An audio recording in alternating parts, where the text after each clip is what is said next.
Hello everyone, this is Sinan Ertemel, impresario of Balletistan. I am very delighted and honored to welcome a true world ballet star who does not need any introduction. But let me briefly give some. He was born in Argentina, and then he had an illustrious career, first in South America and later American Ballet Theater. And he's more than just a ballet dancer.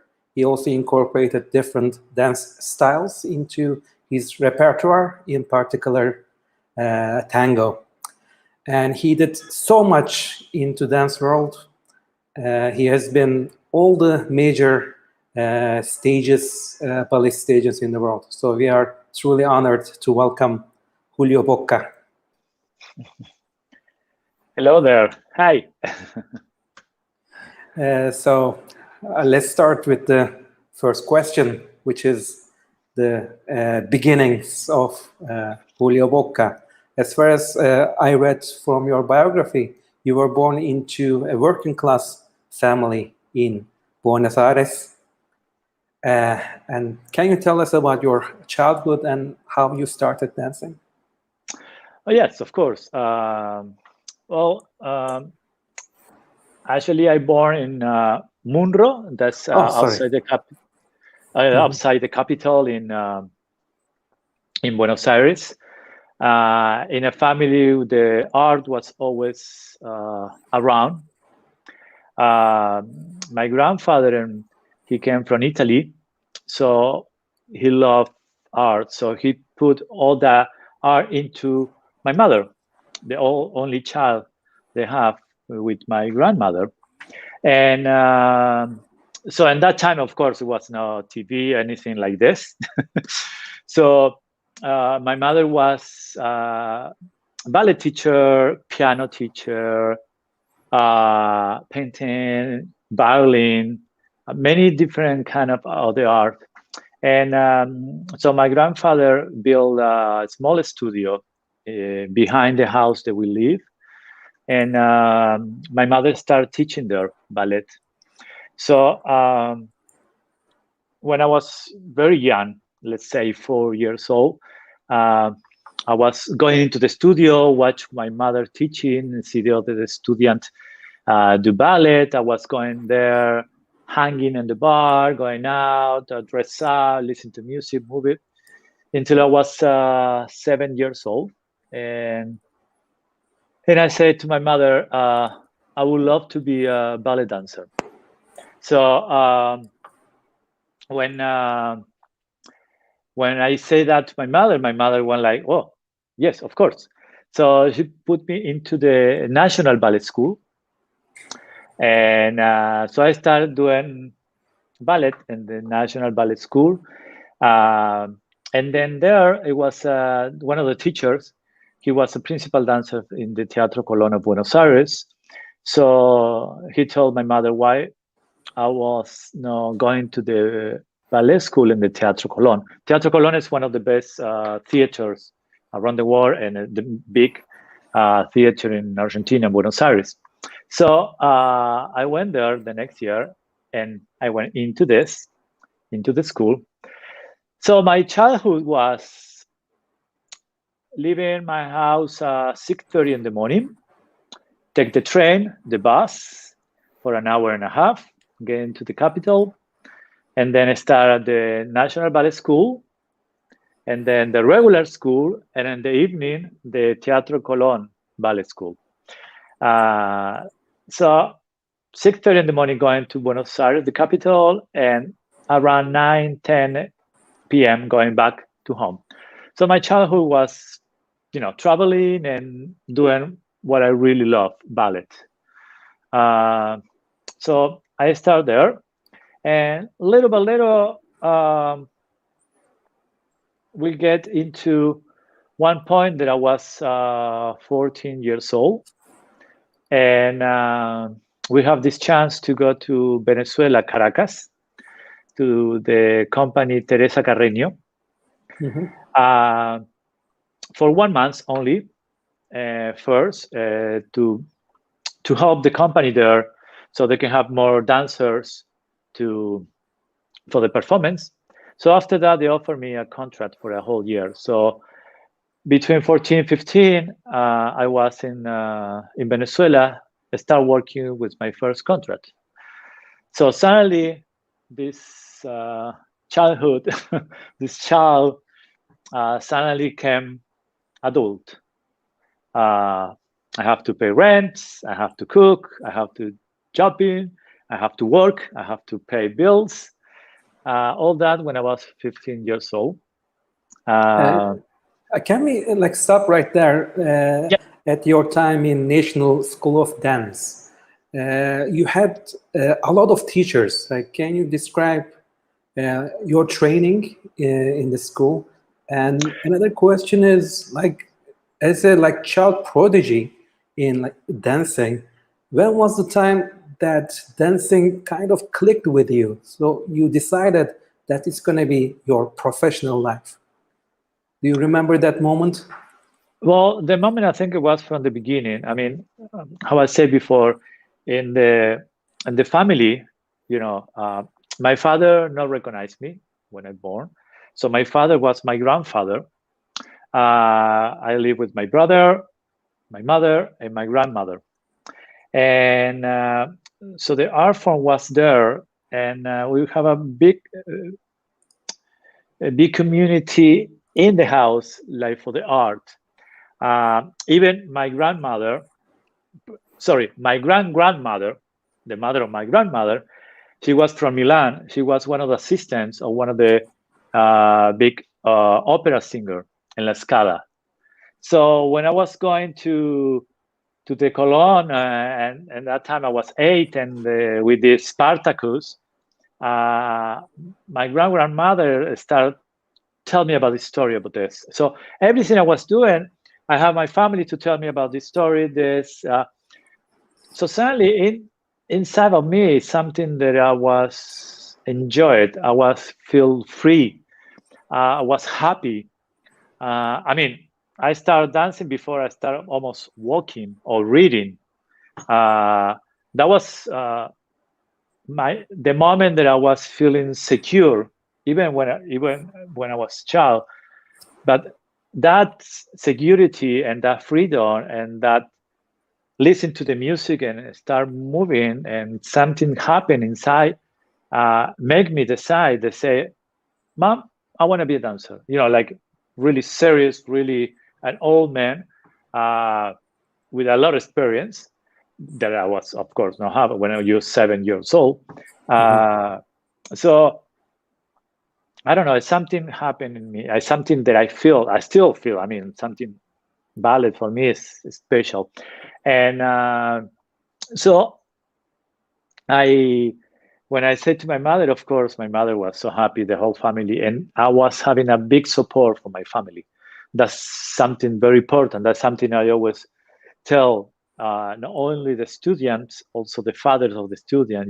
We have to have that protection, that security of we have our family support. So that's the way it was, and of course I start, even how I said before. I mean, I was leaving from my home at 6:30 in the morning, back in the evening, and if you're thinking now for a childhood, something like that is supposed to be terrible, and I was happy. I was laughing all day around. Even when I was coming home, I'll have the time to with my friend, play football in the park. I mean, for me, it was all natural, all normal. My childhood for me was normal, even if I have all day doing ballet, So it was something that I really have inside, that I still have. I love ballet, and I still love it. And I want to say the big support of the family, that's the most important thing that I was always going to be grateful of. I always going to say thank you for that, because I think even when I left to Venezuela, I was 14 going to 15, and now maybe young kids in this age, they are more prepared, they are more open, But in that time, everything was completely different. First, it was no normal someone very young to go to another country or even to another city in Argentina.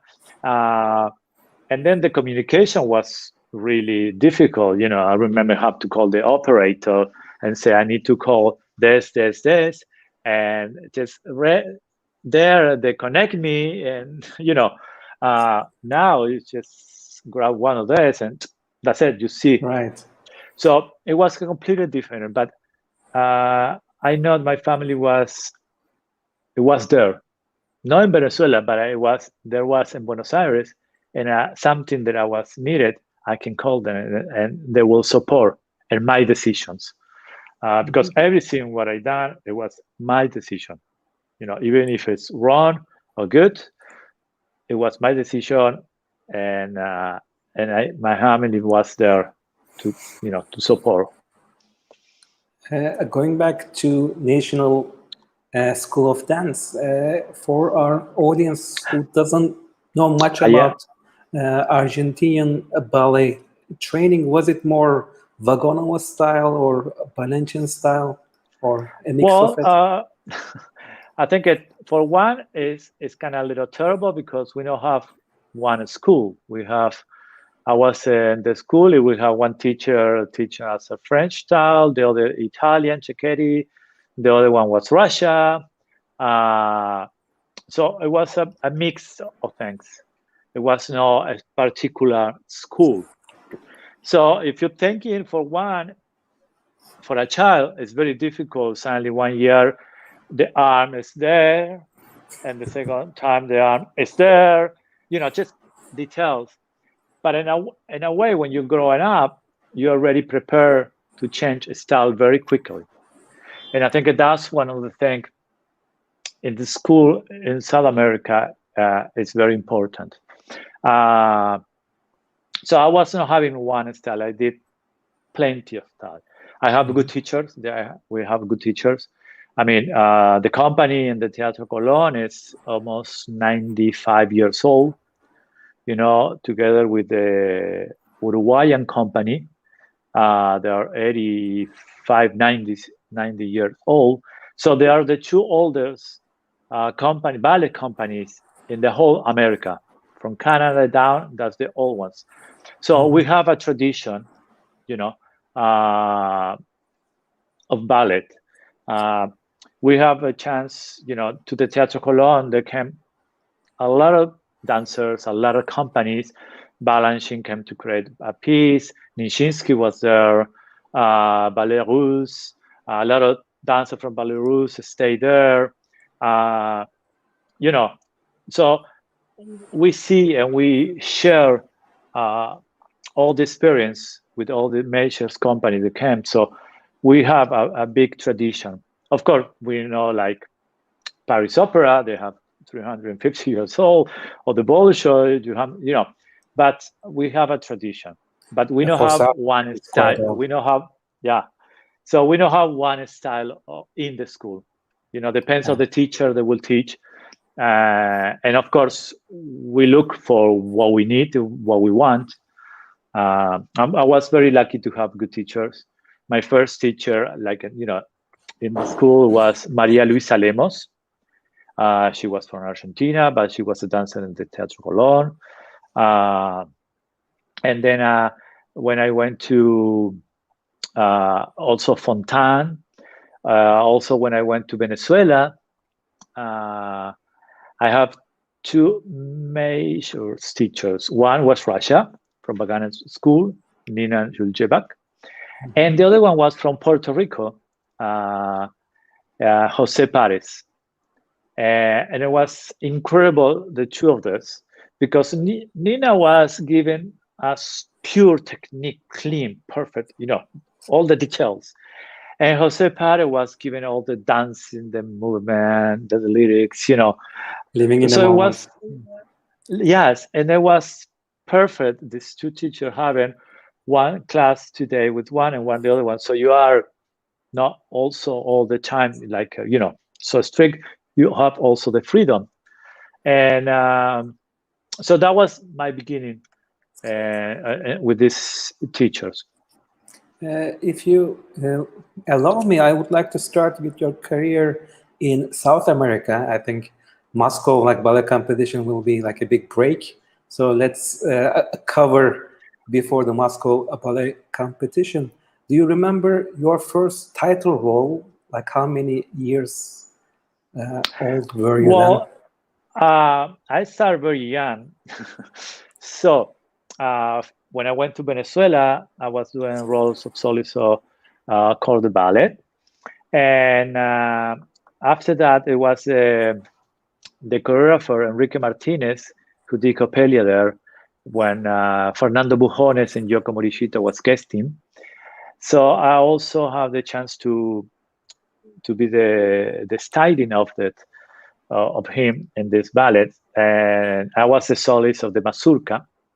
So he saw me. So when he went to Brazil and Rio de Janeiro, the Teatro Municipal, Dalal Achar was the director in that moment in the company, and they were also looking for a guest artist.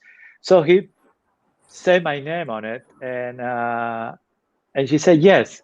So they invited me to go as a principal dancer, as a guest to the Municipal of Rio de Janeiro, Brazil, and to do La Film Margade from Ashton. So I was 15 years old when I did my first big role. That's extraordinary. Before there, I was in between. I went to Buenos Aires when Fleming Flynn, he was guesting there, and he gave me the principal role as a soloist, also our conservatoire, or the Toreador, and also, and I don't know how you say that in English, Mandarin Maravilloso. I will try to translate, and I will come back. But my first big role was La Film Margade from Ashton in Rio. So after that, I was guesting in Buenos Aires, Venezuela, Brazil. And when I was 17 years old, at the ending of 17 years old, I went to this competition in Osaka, Japan. Also, in that moment was completely different because the competition paid for everything. That was the only chance I can go to Japan, the other side of the world for me. So their competition, I paid the flight tickets, hotel, per diem, and food. So I went there, of course. Also, I went because in that moment, I feel that I want to try if my art, my dancing, is good for the rest of the world, not for Latin America. I know I was already have my place in the Colón. I was a solo principal, but what about the rest? So I went, okay, let's try this. Let's go there. So I went to that competition. And in the second round, they say, bye-bye, out. So it was like, okay, I was feel kind of depressed because I saw I dance good, but of course, there was better dancers. But in my mind, was like, okay, maybe the way I'm dancing, the way I feel, it's not enough for the rest of the world. So I went back to Buenos Aires, and I went like, okay, fine. I was fine because also I was having a job as a dancer, so I was continue dancing. That's what I wanted, to be on a stage dancing. So they said to me, "You don't want to go to the competition in Moscow?" And I went like, "No, thanks. I mean, they take me away on the second round from Japan, from this competition in Osaka. You think I can go to the Moscow and the Bolshoi and the whole, I don't think so. So no, thank you." So I was continue working, and then at one point I went to my mom and I went like, "Well, why not? I mean, I have to find the flight ticket. I have to buy the ticket to go to Moscow, but the back Moscow competition will pay, and of course pay the hotel, get the price, and everything." So I went like, okay, let's go. Let's try. I'm gonna go to enjoy. I know how my mind was not to compete because I already have a job. I know I couldn't make it. So, but at least for once, I can go to the Bolshoi and dance on the Bolshoi. So that was in my mind. Okay, let's go enjoy. That's it. See Bolshoi, see the company, see the school. See all the, that incredible place. So we went with Raquel Rossetti. She was my partner at that time in the competition. She was not competing. She was already a principal. So we went there. We arrived. We were supposed to prepare three rounds. So I was already danced with this ballerina, and so we decided the first round to do Don Q. That's something that we feel good and something that for our body, it was perfect because I'm not very tall. She was not very tall. She was not one of these ballerina, long legs and anything, but have an energy. So we say, okay, first round we do Don Q. Second round we do Corsair. We do a tango piece, which is supposed to prepare a contemporary piece.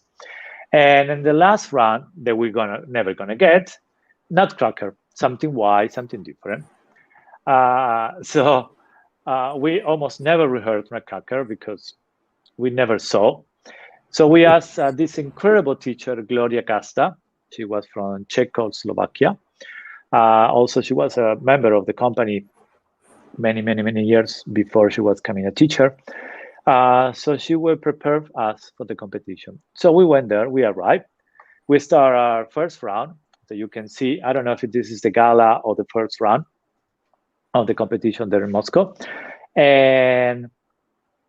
And suddenly, and the moment they're coming out, when she got développé la seconde, turn to down penché, I was supposed to do a promenade, okay?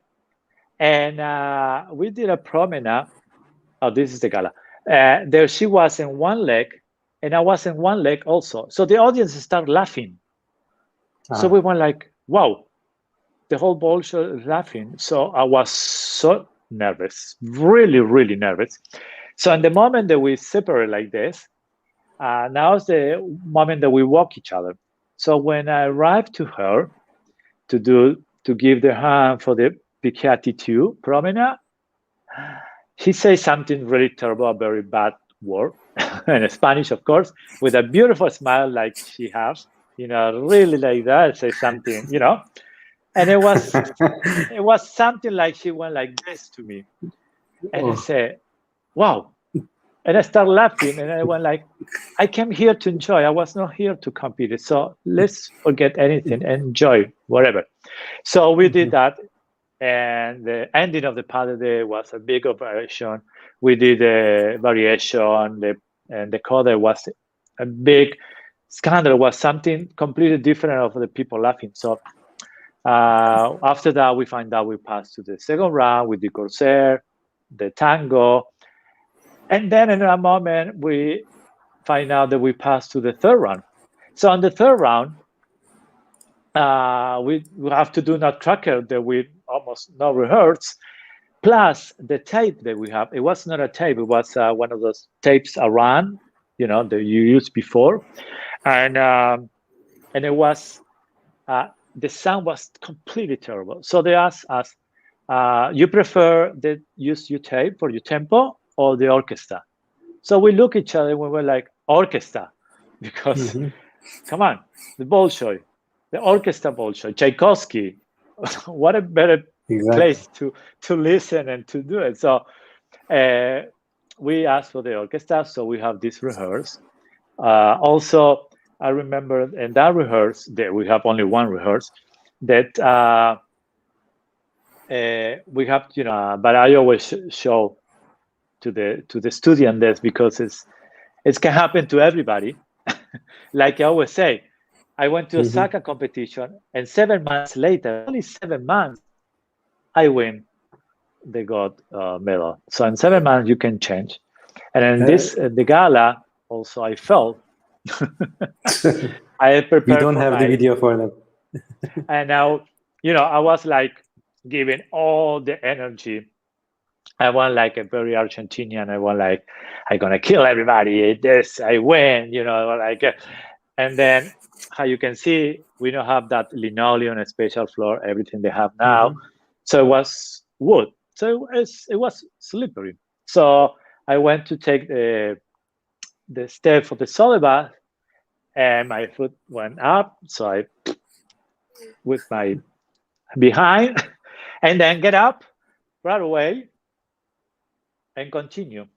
So it was really, I mean, really something that I was not prepared for it. Really, really not prepared for it. And then I came to Buenos Aires, and everything changed. The whole uh, life changed again. Uh, Another change. They suddenly be in the press, TV, journalists, fans. It right. was completely as people start knowing me in the street. So suddenly everything, collapsed. And of course, I started giving have a lot of more performance, and so in that moment I decided to get a manager. Right. So I stopped talking. To give like some like perspective, I think for the Moscow ballet competition, it was once in every 4 years, and it was the fifth Hmm. competition.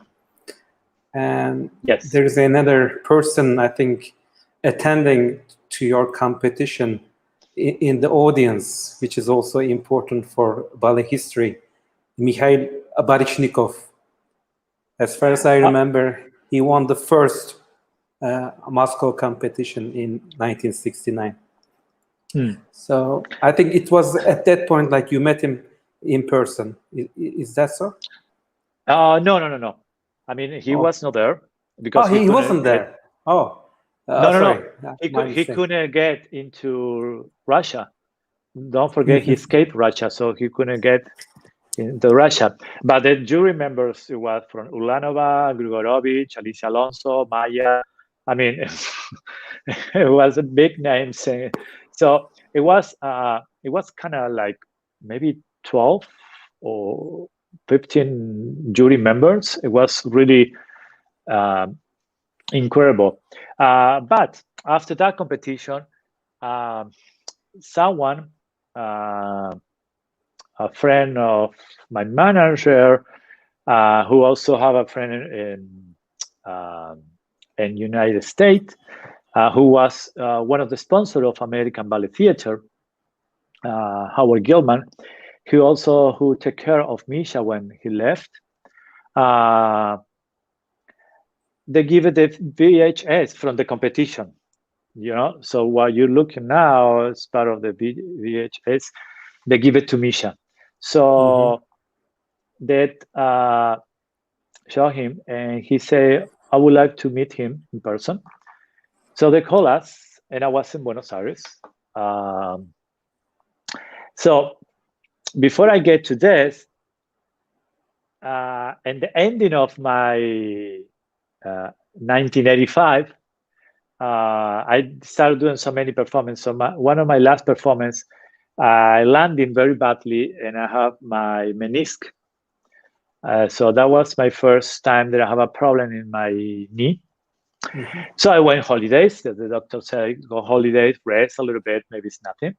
So I went back. I went to Montreal with the Ballet Chasse Montreal. I was guesting there, where Brian McDonald was doing a solo and a piece for me. And then in one of the rehearsals again, you know, so I went back. I have some performance that I was not canceled.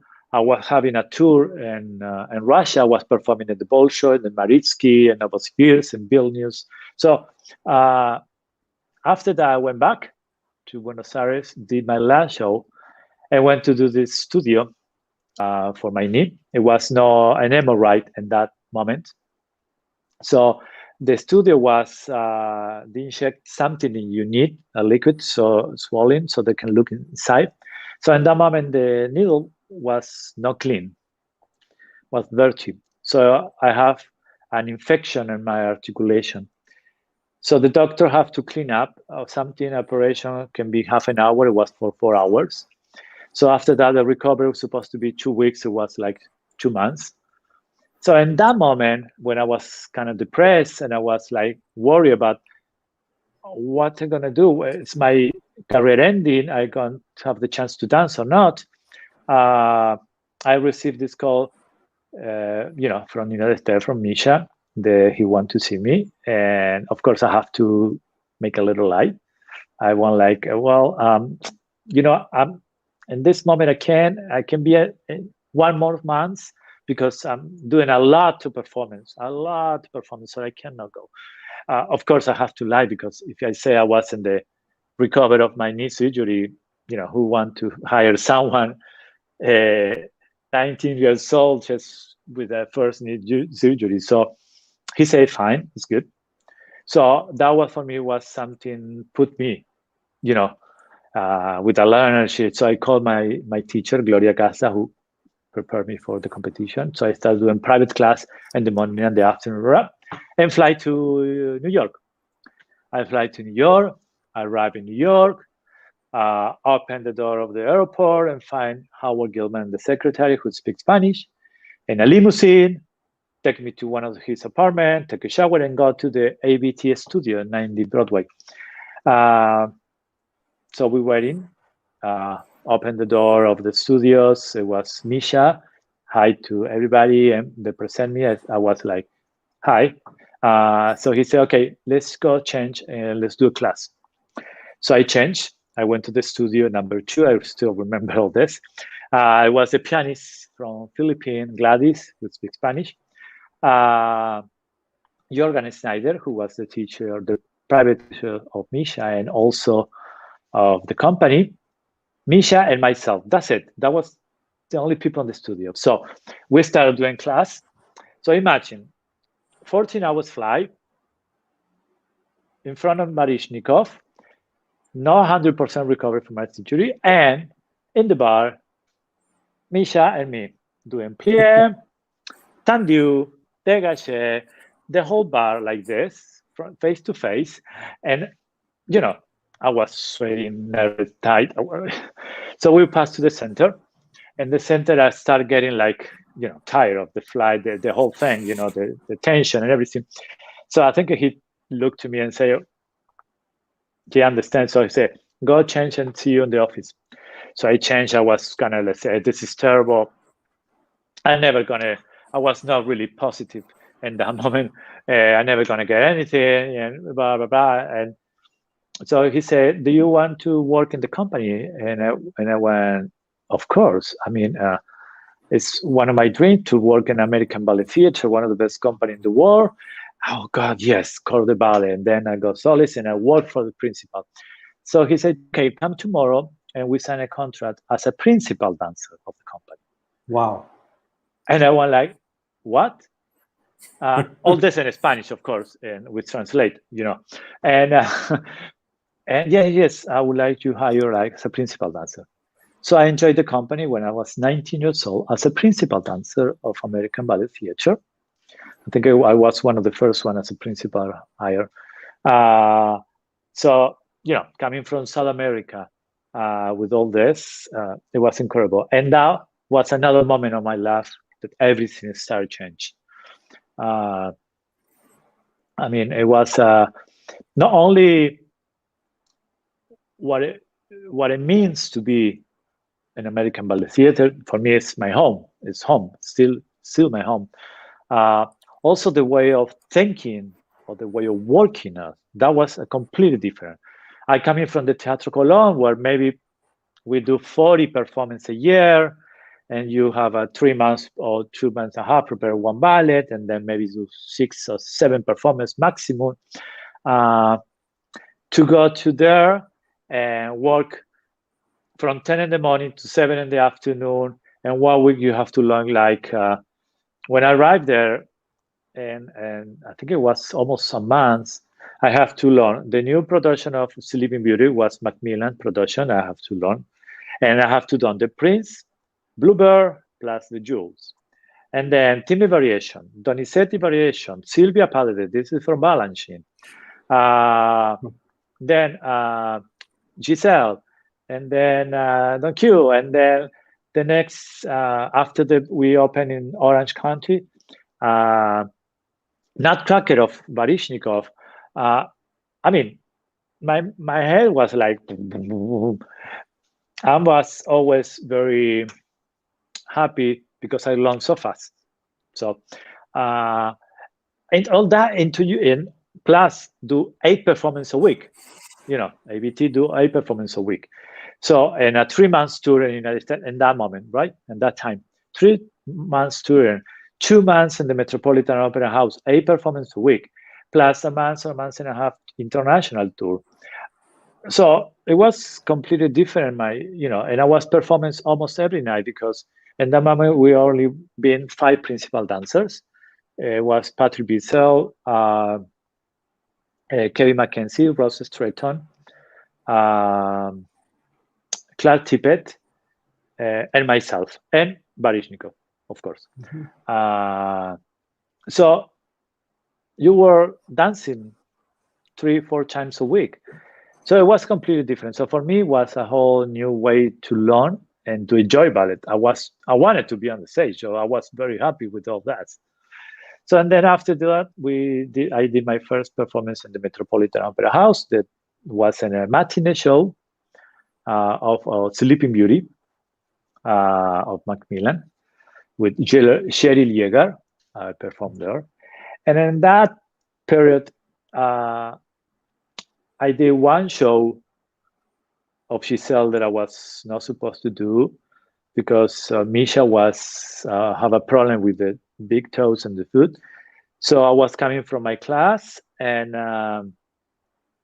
he said I have to do this show, and with Amanda McEnroe that I've never done with her. So I arrived there maybe an hour before the show, and we touched each other. We went, and in my mind was like, God, I'm dancing with someone that I know. And people come to see Baryshnikov and they're going to see me. So it was a lot of pressure in the beginning. Also, I learned Romeo and Juliet in 4 days, 3 art ballets. That was one of the first things I did with Alessandra Ferri. Of course, first we did La Sylphide, Eric Brun, that we not touch, and then we did Giselle, and then we did how you said? I get shocked about this film. It's so beautiful. This is, I think, this performance was in Denmark when we toured, and we have something also we did in Greece, in Athens, a beautiful theater under the Acropolis. And there was Will Hilburman. That was my teacher that I found in New York the year after I was with ABT. And since then, into the end of my career, he was my teacher, my private teacher. I was taking him around the world. It's too sad. He died last year in March because of this COVID pandemic. But it was a really one of the best teachers around the world. One of the few to rest, in this career. So, for me, ABT was home. I always have a very good memories of it. It was many times there where I have to do, I don't know, maybe in the med season one time, all the principal was injured, and I always there. I was, yes, I'm there. So I was doing like 5 donkey in a row with different ballerina, with Susan Jeffy, with Julie Ken, with Cynthia Harvey, with Nina. The first time I danced with Nina Nanashvili, she was a gold medalist. Also, the time that I was winning the gold medal in Moscow. That was in New York.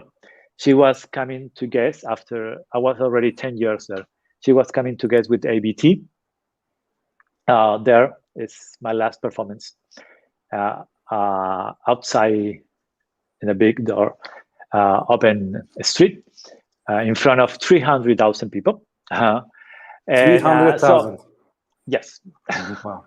So when I danced with her, it was the full-length Swan Lake. It was a problem with the dancer with she was dancing, and so I was there, and they asked each other, and we remember each other, and we were like, well, she said, but I think Julio is short, and I say, I think Nina is too tall for me, and I say, okay, let's try, why not? So we went there, and we did this and this, and then I was like, she's tall, but she's not very tall. I mean, she have long arms, long legs, beautiful, but the body is very short. So it was, you can see, it's a little tall, but it's not. So we start doing the performance. First time each other, we never dance together. We don't know how, respond on the stage. And suddenly we arrived to Black Swan pas de deux, and then we did the pas de deux, variation, and the coda. And then suddenly we remember that we never touched the coda, so we don't know which version we want to do. So we went there. I start. She do the fuerte. I do my grand pirouettes. With a little tension, and and then for the ending we were like, okay, now what? We finish it up. We finish pirouette. We went. So in one moment I ran to her and said, okay, the talebe pirouette up, soutenu down. It happened. It was incredible. So from that performance on, we danced together for 10 years. Giselle, Don Q, Swan Lake, Snow Maiden, Corsair, and it was exciting to dance with her because it was, you never know what to do or from where she was coming in the wind. So it was really an improvisation of what we feel. So it was amazing. We danced with the greatest female dancers of that era, Alessandra Ferri, Julie Kent. Can you tell us, not the comparison, but different partnerings, different chemistry that you have with these big dancers? One of the best, I mean, I think chemistry, it was with Nina, of course, and with Alessandra Ferri. With Alessandra Ferri, we danced almost for 21 years together. And with all this incredible, as she said, Romeo and Juliet, Manon, Carmen, so many things. And with her, we was something like a few dancers sometimes get that connection that we few dancers have. We are part of that partnership chemistry, like Nureyev and Margot, like Eddie Brun and Natasha. I mean, and I have the chance to dance. How to say, with Julie Kent, with Susan Jaffe, with Cynthia Harvey, with Maria Cherkassky, with Cynthia Gregory, with Carla Fracci, with Makarova. I mean, with Noella Pontois, Monique Ludier, Viviana Durante, Darcy Basil, and I can go on and on with all the Ludmila Semeniaka. I have the chance to dance with all this, and I always gonna be grateful because each one gave me something completely different, and especially that area where, like my generation, the generation before, I was something more natural, more real, something more improvisation of the moment, and I was very lucky to have that chance, like Makarova, to dance with her in Paris. So she was called me to do her last Romeo and Juliet in the Covent Garden full end, or suddenly Carla Fracci when she came to do the last Giselle in the Metropolitan Opera House with ABT. Asked for me, and I did it with her, and I remember when I saw her in Buenos Aires, I was doing Pais and Pa when I was 15 years old, and I remember something that I never saw, that the company was crying at the ending of the first act, And that's not something that's not happen often. So you see the core company, the core member crying after she was doing the mat scene. It was amazing to see that. And then suddenly have the chance to be on the stage, looking at each other. I was the Albert, she was my Giselle, and to have all that power, give it to me, and it was incredible. So I was very lucky. I was very lucky in my career to dance with all this. I'm very grateful. I tried to take everything that I could, and that's what I try now to do, give it back to all the to the dancers, professional or even the young ones, just to explain all this experience that I have the chance to to have a gala and to share the stage with Misha, or tour with Maya Plisetskaya, or be in a gala with Alicia, or see Martha Graham in the Wings in a gala, all these little details that I have the chance to have, and I don't know, after one performance of Giselle in San Francisco with ABT, I finished, I going to change, and suddenly someone knocked the door in my dress, so I went like this, open, and who was there? Was Rudolf Nureyev, came to say, congratulate, I saw you performing, you're, just, I went like, just to have this opportunity and this respect for all these, great dancers, and someone, the admiration, just for me. And then, so I was very lucky, and even now I'm very lucky. I mean, I was a dancer. How I say before, I always try to have to make ballet very popular. That's what I did in Argentina. My idea was, why a dancer cannot be in a football stadium? Why not? And I did. Let's come. Yes. Let's come to that like a little bit later. I just wanted to finish the a tenure in ABT. I mean, like amazing career of 20 years, and it ended in 2006 with the performance of Manon.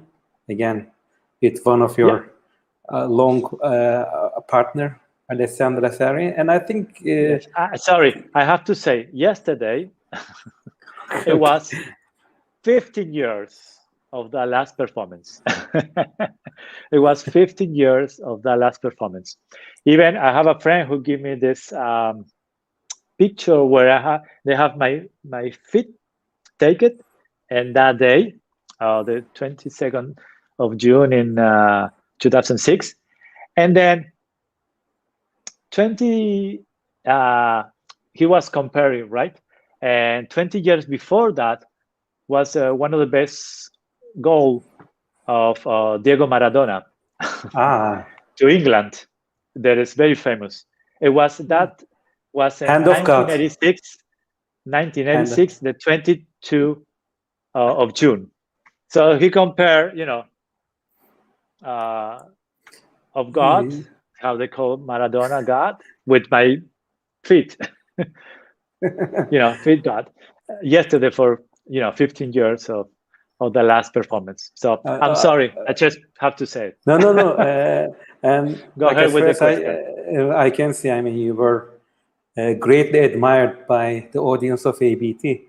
I think all the flowers in New York City were bought at that day. I mean, I see sorry. like a big in that pile. moment, they bring in beer. You're not supposed to have beer on the theater, especially on the stage. But I mean, after it's the 20 Metropolitan years, Opera House, and 20 years, always all the performance sold out, and it was like almost 20 minutes about, and I have to have my beer. So sorry, I interrupt you again. And then the next year you attended to the retirement of Alessandra Ferri, right, 2007. And during your tenure, you were also a sought artist in the best companies throughout the world, including Bolshoi, Mariinsky, Paris Opera, La Scala. Can you tell us briefly about that part of your career, and Well, what was your favorite stage, like among all the stages that you danced? I mean, it was amazing, everything. I mean, it's something that it's sometimes, sometimes they ask you which is the best performance, which is the best stage, which is the best of this or this. And I cannot say this or this because I want to be on the stage. I want to dance. So I was very happy to do all that everywhere, and to have the opportunity for this, it was incredible.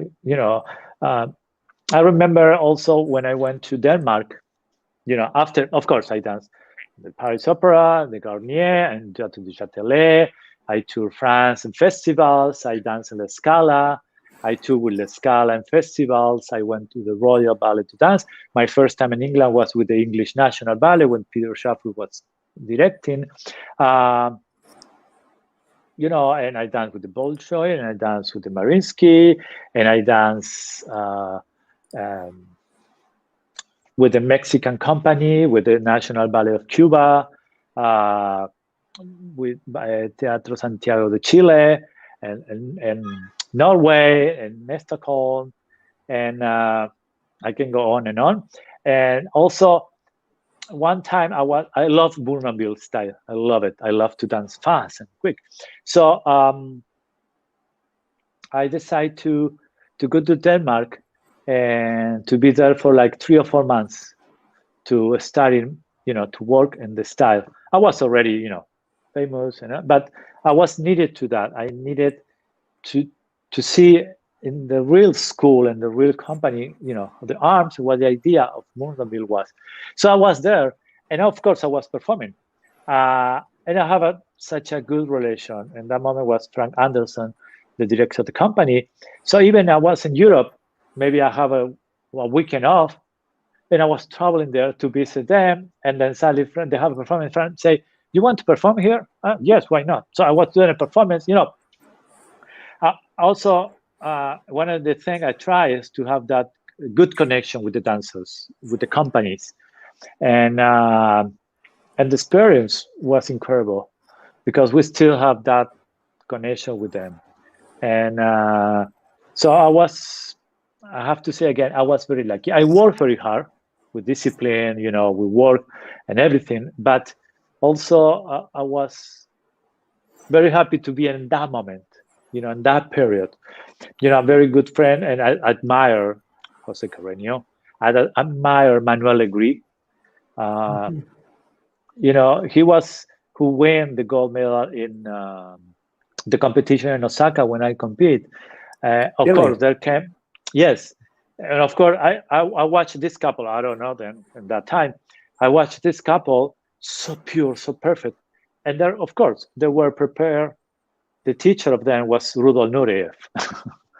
So it's very hard to compete with it, So for me, it was, amazing to find out that after all that, he was winning that time. So when I found out, maybe like, let's say 5 years later, when we see each other for galas and all that, I went like, oh, okay, that's good. That's good. And it's something that as a dancer, I still admire. Someone I respect a lot because of the way he was dancing, an artist, a partner, and as a person. So, I mean, I can say a lot of stuff for, all the big companies that are dancing. But also, I have to say that relationship that I keep from all this year is payback now because after I was directing the company here in Uruguay, that's where I live now, 14 years almost in Uruguay. I have the chance to work with the national company here. And so when I stopped directing, I wanted to be more with the dancers, the student, in the studio, teaching and coaching. So suddenly, everything it was already changed. I was a dancer, I was a director, and now a teacher and coach. And suddenly everything back again, because I was teaching. I went to teach. They invited me to teach in the Bolshoi. I went to the Paris Ballet School to teach. I went with the English National. Uh, I went to ABT, San Francisco, Houston, Orlando. I went to Korea. I went to China. I have to go this year to Stockholm, La Scala, Birmingham. I mean, everything is in another position. I went to 1 month in Australia to work with a company that I never danced with it. But to arrive in these places and you have this respect and admiration, it's so nice because one, you have to work also for that. And I'm very happy that I can continue that. And it's so good. And I'm so grateful for it. So if you had a chance to direct any company that you want, which one would you choose as an artistic director? And now, Well, like if you I are have to a choose- tutor and teacher, but if you go back to I mean, become, if you have the chance to direct again, I feel like ABT will be, it's home. It's a company that I know. I know the rep. I know what I can give to them, and of course, everything what they give it to me, give it back and more. I feel, but I mean, I can. I like, in a way, I can see in any company, but of course, I know my limits, and I know each company what they need, and sometimes I know I can give, and sometimes I think I don't know what to give to them. So, someone else has to be there because of the dancer, because of the story of the company, many things, But ABT will be one of this company that, if it's something happen, I will love. But I have to say, I love to teach, I love to be a coach, and I love to be on the studio with dancers. I really love that. So.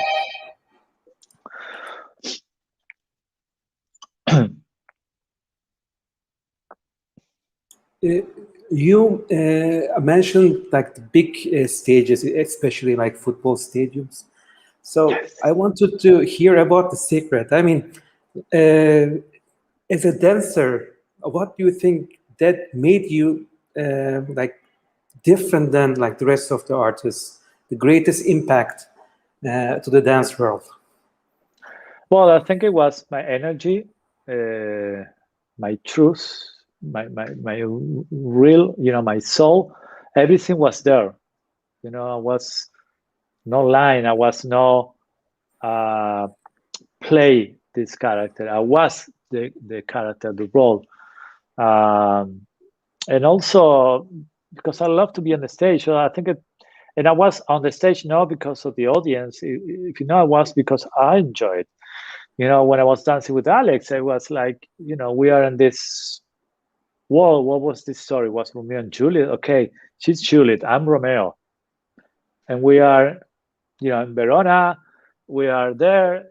Even if the stage was the Paris Opera, the Garnier, or Denmark, or the Met, or Buenos Aires, we were in our world. And I think people feel that.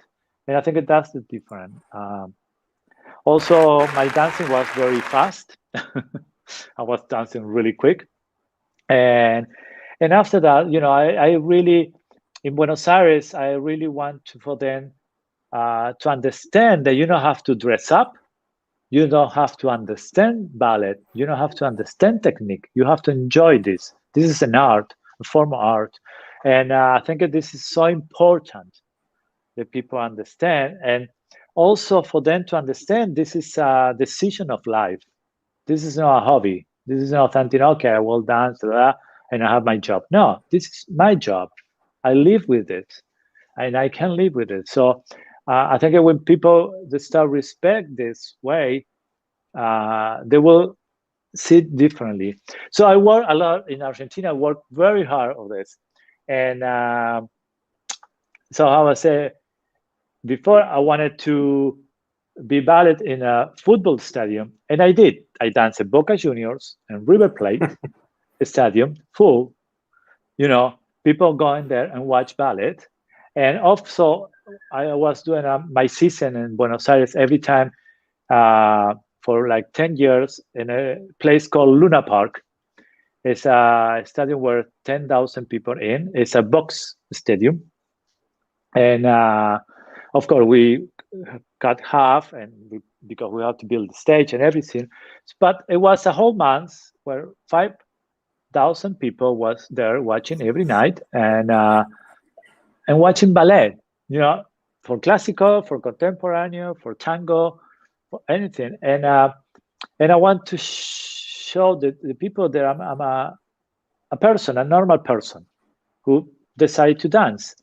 And so I try to do a lot of different things, different styles. Also, we did with my other partner, Leonora Casano, we did a whole picture section for Playboy magazine. Really? Yes. All naked, but artistic way. Jacques Mitchell was the photographer in New York. Of course, the magazine was for Latin America, but it was the whole, magazine was a Playboy magazine. You never saw that dancer gonna be in Play magazine. I mean, at that time, I'm talking about 90s, So it was a big shock. Of course, a lot of pure, ballet fans were not happy with it. In other words, kind of see for the first time two dancers. So, I tried to have that balance. And that's why when I did my last performance, it was 300,000 people. You can see they're standing up for 2 hours watching ballet. Maybe a few they don't like it, but there was to be there for respect for what I did, for what I represent for the Argentinian in the dance world, in the art world. So that was, I think the most It's not important just part.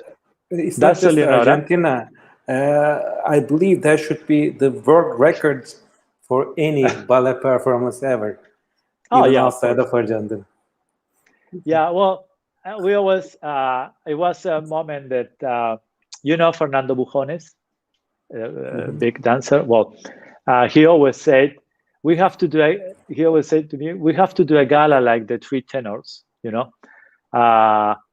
the three B: Baryshnikov, Bujones, Bocca. He wanted to do something like that. Of course, never happened, but we couldn't do it, and I'm sure we make a lot of money for it. It would have been definitely a big hit. And I think one thing that I want to know Yes. personally about your career is, when did the switch happen? I mean, you were a classically trained dancer. Of course, at school, you have seen other styles as well, but you were a classical ballet dancer in ABT for 20 years. Then something happened. Ballet Argentino, Bocca tango. So you incorporated other dance styles. Can you tell us how it happened? Yes. Well, first the Ballet Argentino came out when I tried to. When at the beginning, when I was start getting famous, I was hired in every festival, every company. So in one moment, I wanted to share this with all the dancers from Argentina. So my idea was to take the ballet company from the Teatro Colón touring with me. So 1 year, almost we have 2 months tour in Europe with the company. That's not very easy to get, right? With the whole company. So we almost starting the tour, and the union of the company canceled the performance. So I have to cancel the whole tour. So the second year, I tried to take it again. And again, the union cancel again. But in that moment, I was having plan B. So the plan B was I took the contemporary company from Buenos Aires, the Teatro San Martin, one of the best company in all America for me, contemporary. And so we did a tour. And that moment was Oscar Araiz, one of the great choreographers from Argentina, directing the company. So we did a tour with it. So for the next year, I said, okay, I don't want to pass this again. I want to dance and to be an artist and to help dancers from Argentina or Latin America. So I did an audition, built this Ballet Argentino, where a lot of the dancers, a few were professional and a few was very young, not professional. So give the chance to have the experience, to have a job, to do a whole year working, to work with the choreographers, to tour, you know. So that's where Ballet Argentino came in 1990. And we started touring, and it was amazing. We've been like for, I don't know, 3 months, 5 continents around the world. We were the first company to dance in the theater and the Hermitage Theater many years ago, also in the Mariinsky and the theater. Share a performance with the Paris Opera Ballet and the Garnier. The first half was Paris Opera, second half was Ballet Argentino. So I started this and give it the chance to younger. So even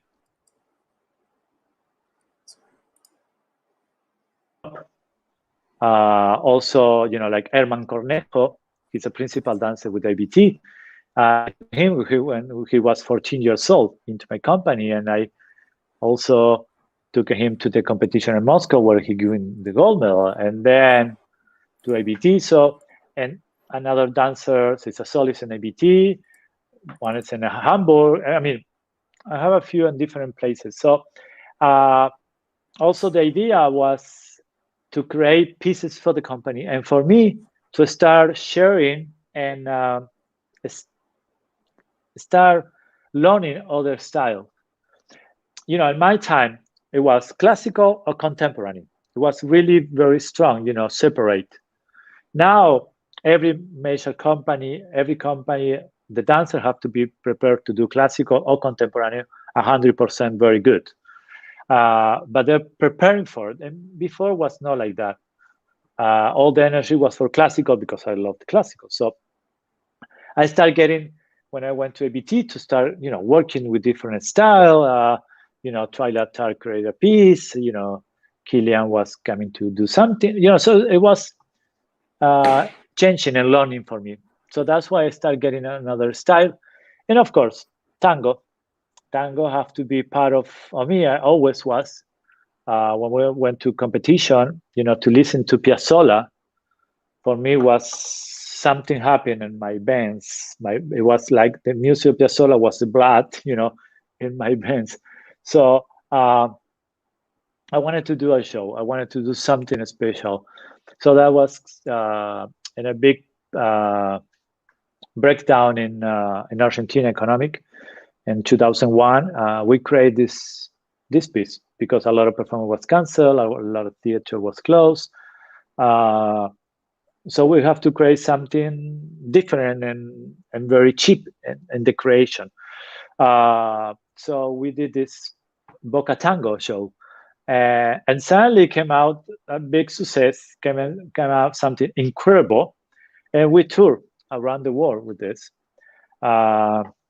Also, in my career, I did a film with Carlos Saura called Tango. That also was, that film was nominated as a foreign film, represent Argentina in the Oscars. And also have the chance when Anne Reikin came and invite me for lunch and asked me if I wanted to be in the musical called Fosse on Broadway. Also, I said yes, and I did that. I did 3 months Broadway show where I was dancing both Fosse style and singing. So I did different things in my career. As an artist, you're supposed to do that. supposed to continue learning. You learn all the time.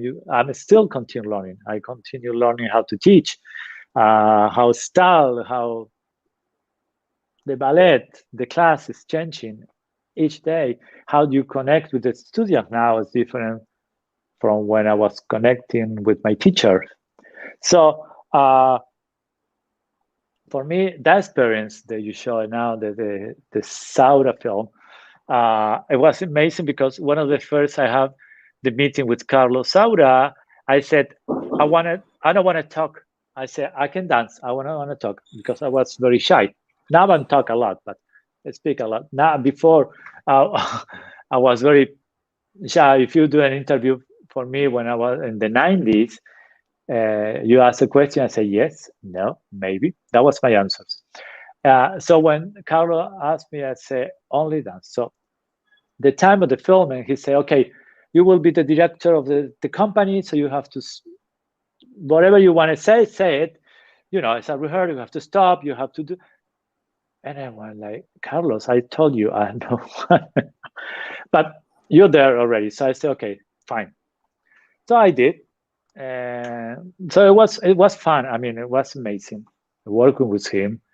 The guy who did the lights and was incredible, one of the best in the world for film. So it was very nice. We did that in 3 days, films. So how you see, I did everything: film, Yeah, I can see musical, that. ballet, classical, tango, contemporary. So, I mean, is there anything remaining in your bucket list right now? Like, what is missing in Julio Bocca's life? what I'm missing is continue learning, do a big tour around the world in the ocean. I love the ocean. I love the boat. No, and continue enjoy it. And continue enjoy and give it everything back to the students, to the professional. My experience, the experience that I have with all these amazing and great dancers and teachers and choreographers. You know, I was very lucky to be part of that. You know, to dinner with Bejar, to work with Macmillan, Piazzolla come to watch a show, to have a little duo with Liza Minnelli, and then her performance, to meet Lady D. I don't know, I can go on and on, and it's just incredible. So all the experience, I wanted to continue give it to the students and the professional. I really, that's what I feel. That's what I think I want to do, and also to continue to make safe the ballet world in a way to have the excellence in the ballet world. I want to see a dancer who is professional, who is an excellent, very high level, and not only big things, all the in-between things are so important also. And for each dancer to have their own personality, not to copy, just to have their own personality, to be an artist. That's part of what I want also now, just to try to share and to explain and try to help them to find their own way.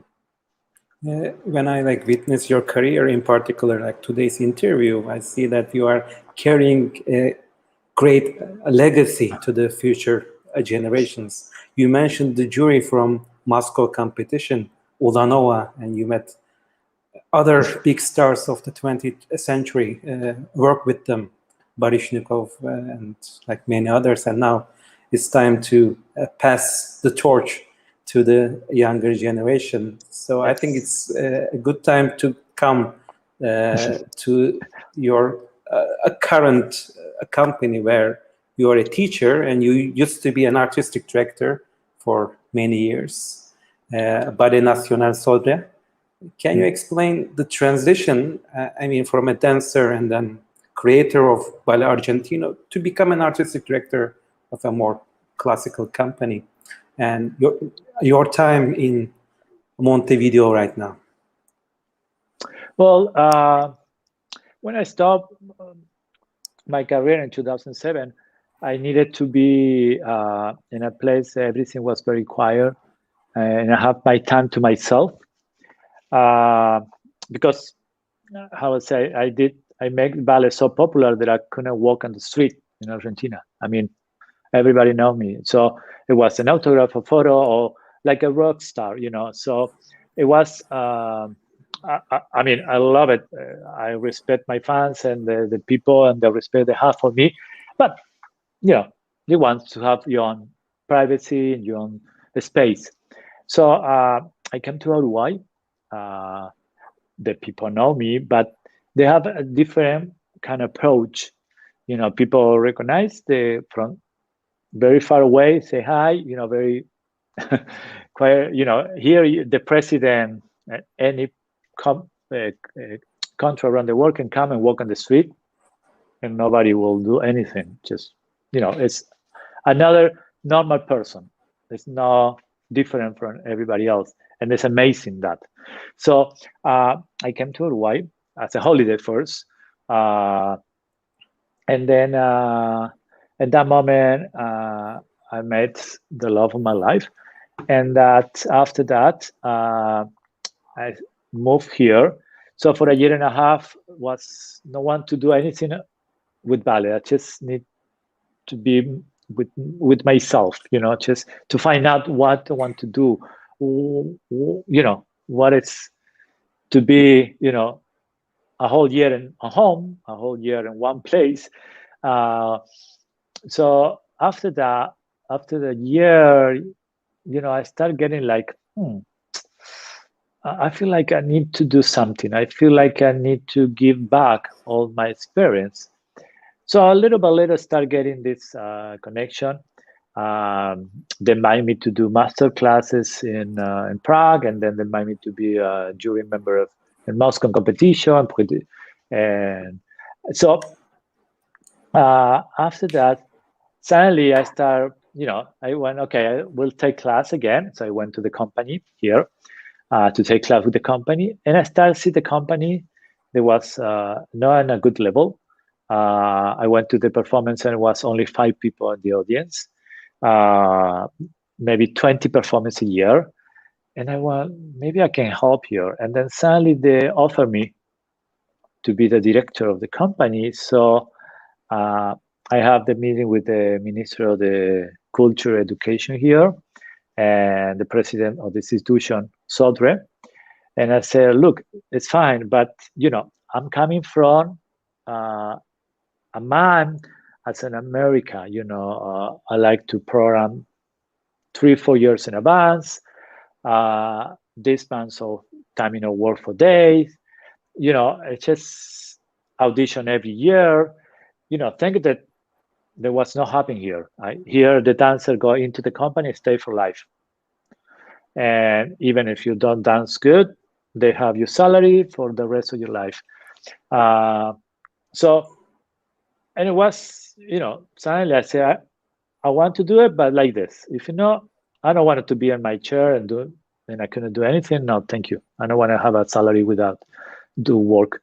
So they say yes. So they present me to the president of the nation. At that moment was Jose Mujica, who was already someone who suffered a lot with the military, and that time here was very difficult years ago, and it was completely nothing to do, regular life with American, that capital, whatever. He's more social, Cuba, Russia more. And I went to him, I like this. This is the only way. And he said yes. And I was like, okay, that's something something different that I wasn't expecting. So I start. So I did an audition. I start to change, and suddenly working in this company, we passed from 20 performance to 104 performance a year, from 5 people to between 15 and 20,000 people for program. Wow. And suddenly the ballet was very popular. Now still everybody know about ballet. It's like the football team, national football team, that's very strong here in South America. Well, the ballet also is very strong. And I mean, who take care, who have the most support in the theater, they have opera, they have orchestra and ballet. But the ballet is the capitan in the theater. That's nothing regular, around the world. So I make that different. And every year it's an audition program, 2-3 years in advance. I completely turn around with tour national, tour international that the company never done in 80 years. 80 years of the company never tour international like we did. So I did a big change, but with all the things that I have in my experience, of course, see other company how they work, how they program in Europe, United States, the regular thing. They were working from 10 to 4. We start working from 9 to 4:30 to get almost 8 hours of work. Class, you have to do it, yes or yes. It's not a warm up, it's a work progress to do class, and then the rehearse. So, and then performing from Tuesday to Sunday every day. Before they did a performance Friday, Saturday, Sunday, and then the week no. And then now we begin on Thursday to Sunday, and then Tuesday to Sunday, and we pass. Maybe they did 2 or 3 performances for one program. We start doing 10, and we went to 14 performances of each program. And we're talking Very about busy company. And it's a company that's 65 dancers. It's a country that only is 3.5 million people, and 1 million in Montevideo, in the capital. So if you see how the audience responds, it was amazing, and still for good, amazing. So that was my change in the company. Of course, with all the bureaucratic things, government and all that. That was one of the reasons I kind of stopped after 7 years, because I was kind of tired to fight for just little details things, like here they call me the dictator, because of course I asked for something. I don't know, take this, put the linoleum this way, and then I go a week later, nothing. 2 weeks later, nothing. 3 weeks later, nothing. So I have to go there and scream, and the next day it's already done. So why? Why is that? Why have to be like this? So it was a change a little bit. So now the company is working fine and everything, but I was kind of a little tired, so I stopped. And also I was never have the chance to be with the dancers on the studio that I wanted to be on the studio, and I couldn't do it because I'm meeting or trying to find a tour, or have to seek this or this details, and So after that, I started working as a teacher and coach that I really enjoyed a lot, and so far that's what I do. And so far last year, when all my job was canceled, so I stay home, like many other artists they have around the world. So for me, it was a new experience to be at home for a whole year. Never happened. So in one way, it was very good because I enjoyed a lot. And another way, I was missing a lot to travel and be with the dancer in the studio. And also, I start to know a little more about technology, this. I started giving class by Zoom or speech or something like this. And I was like, okay, and it's not my cup of tea, but I know it's important, and it will be important in the future, because I saw a lot of competition that's still going on like this, and a lot of dancers can compete because a lot of dancers, they don't have the money to travel and to go. So this is a way can be part of that, and I think it's very good, and I hope all the competitions continue doing this. So that's what I'm doing now. Little by little, I have my 2 doses of vaccine, so I'm ready to travel again.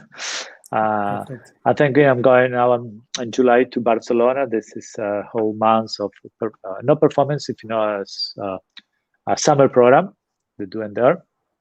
I will go for a week to teach. And then in September, October, I have La Scala to work for Don Q of Nureyev, Birmingham Ballet of Romeo and Juliet Macmillan, and then Stockholm for 2 weeks classes, and then I go to Korea, and then Belgrado, Serbia, to do master classes and a little talk. And I already have 2022 and 2023 some things to do, and I hope I can go to Istanbul. Of course, I mean, in Ukraine also. We have too. like an open invitation, both to Turkey thanks. and Ukraine. So I mean, it would be a greatest honor.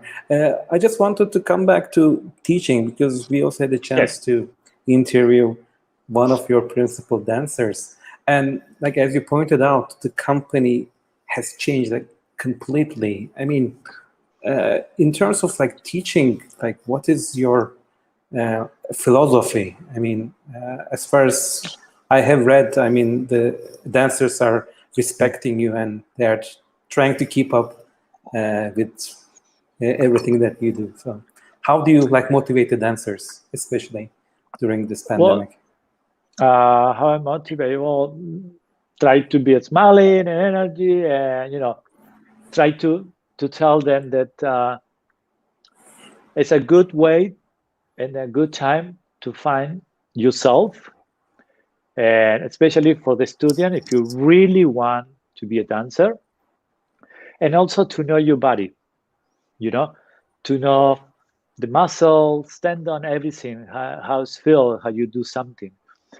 I always tell them, like, I can move these fingers and I can talk and I can do something else and my finger will continue move because I can feel it. I don't need to be looking and give it the order. So it's something I tell them, just try to do that. You have the time to be in one place, alone, without other dancers that you can have the chance to talk, just alone place. So try to feel that, to know, try to see if it, even when you go to studio, if your teacher say good. So remember that. Remember the passé was good. Why? How I feel that passé the teacher me told me good. Okay, I have to remember. Okay, try to do it again alone, just to feel that. And then I try, of course, to tell all the things that my teacher told me, Wilhelm Burman. He told me a lot. He changed me. He changed my body, the way of thinking. I was more round, more short. He told me how to dance alone, big, huge. A lot of people thinking I was 2 meters big, and I'm not. But that was the illusion that I give on the stage, because my movement was big and I used the whole stage, the whole space. I was not dancing little. I was dancing fast, but big. So I try to tell all this, my teacher always told me, how you walk? So I walk. Well, he said, that's the way it's dancing. Cross all the time. Walk like this, dance like this. You always are positive. Of course, for someone will be good, for others, no, I don't know. For me, it was amazing. And that's what I tried to say. I mean, pirouettes, he completely changed the idea of pirouette of myself. And suddenly I was doing 2-3 more pirouettes. And I was like, okay. It took me like 1-2 years to understand his philosophy, the way he was teaching and the way he do the step. He was doing so fast, so little. And I was like, okay, my first classes and were like completely wrong all the time. And, and I was so frustrated. And I was like, no, I have to, And one of the things I try to tell the dancers, especially professional, but also the students, is class is no warm up. Class is the place that you know your body, that you go to clean your body. You have a performance in the evening, you have to go back, put yourself together again, just pure, clean. Like you take breakfast every day, you finish, you clean your clothes. You can, again, to put it, class is something like that. Class is something that you work. So when you go to rehearse, you don't have to work in period again. You don't have to work in double tour or in a promenade. I mean, that's what it's class for. Mm-hmm. And the rehearse, we work on that to be better, to clean details, and to prepare the role, the character, work in the role that you have to play. We work on that. We work the resistance, the heart, beating, a lot of stuff. But we now start working again double tour. That's why we have class. In Arabic, the position of the arms. We don't work in that rehearse. We work in class. So class, it have to be something that you have to enjoy. Even if you don't like it, it's a lot of dancers that don't like to do class. It's fine, but it's part of our job to do. So try to find a way to enjoy it, and you have to work, So that's what I try to tell the dancer and the professionals, just to really, this career is very short. It's go quick, and you have to try to enjoy the maximum each day. So that's what I'm trying to share and to tell them. When I read your biography, you have a big list of international awards honoring your contribution to art and culture. How Yes. does it feel to have this recognition globally, not just in Argentina, like all over the world? I've seen like so many countries, so different like medals. And what is your favorite award? And finally, like, can you tell us about your volunteering activities, in particular Foundation Julio Bocca? Well, yes, I was very lucky to have different awards. Maybe in the moment that I was receiving this award, I was not conscious of what I was getting, and also was I was a person tried to have my privacy. I was keeping my privacy. So this is an inspection. When you get an award, it's an inspection, and so in that moment I was okay, thank you, but So now, the last year, when I have the chance to be at home, suddenly I start, preparing this thing for my documentals. So I start watching all the videos that I have for many years. I was watching things that I was not remember that I did that. I was surprised. Wow, I did that. I was wow, okay. And also watch all the awards, taken from the boxes, putting home the timing and everything. And I went like, God, there's so many. Oh, wow, this is so beautiful. Oh, wow, how important was that? So I start to enjoy now, really. And I was like, wow, I'm proud of myself. I went like, yes, I'm proud of myself. And, I was, and things like, I did receive the Positano prize in Positano in Italy together with Sefirelli. In that moment I went, Sefirelli, and then I went like, Sefirelli, come on. Things like that, or the gold medal in the Kennedy Center, or the award from Dance Magazine, or to be the best dancer for the New York Times, or to have this, how you say in English, the name a cavalier of the letters and in art from France, Order, or to maybe. be the order. Thanks. Or to be the first one to have the Benoit. I was the first one, and suddenly in that moment it was just the beginning. Now the Benoit is like the Oscar for the dancers. So and in that moment it was it was Killian and John Neumeyer and the jury member. I was like, it was, not little one, was a big names on it. And, to have that. And and many others, of course, the gold medal in Moscow, and the recognition, all the awards that I have in Argentina. I have one that they don't give anymore. It's the San Martin of Tours. It's an eagle. They give it for, and for history of, your career. And I was just almost begin. But also, who gave me that, it was a very famous an actress, Libertad Lamarque, and singer in Argentina. So, to have that, it's, it was incredible. So, I don't know. I'm very happy. I'm honest. I'm very grateful. Of course, now when they give me something, I really enjoy it a lot. And I can be there and share and everything. It's completely different now. So I'm very happy for all the awards that I have.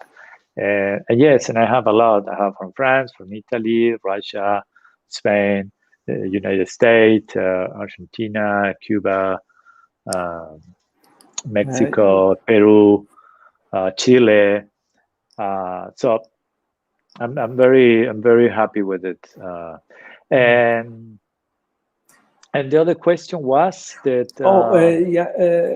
So, like looking at your awards, I think you're a unique artist who became a celebrity, like a rock star, but at the same time, like a classical artist. This is really unique, and I think it's going to be my last question. Okay. What time is it? So, I'm a loose. So we are on air almost 100 minutes so far. 1 hour. Wow, 1 hour and 40 minutes. So the audience, and the audience is still there. There's still someone watching this. There are few people, but it's gonna be on internet forever. So I think we will have more people watching this. So my last question is giving back to the dance community. You have a foundation, Fundación Julio Bocca.